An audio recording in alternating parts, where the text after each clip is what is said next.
Keyboard mouse কিভাবে ফোনের সঙ্গে কানেক্ট করবে। প্রথমে কিবোর্ডটা নিতে হবে, তারপরে পাশে মাউসটা নিয়ে মাউসের তার দিয়ে অ্যাক্টিভেট করতে হবে।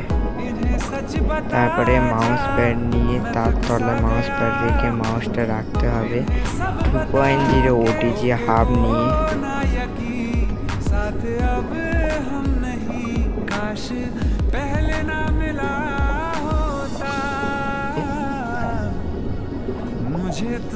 তারপরে ওতে ফোনে গিয়ে সেটিং অপশানে গিয়ে OTG অপশান অন করতে হবে।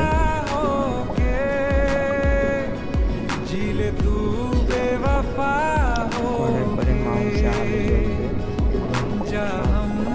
জ্বলবে, এবারে কানেক্ট হয়ে যাবে। তুমি যে কোনো গেম খেলতে পারবে, খুবই ভালো হবে।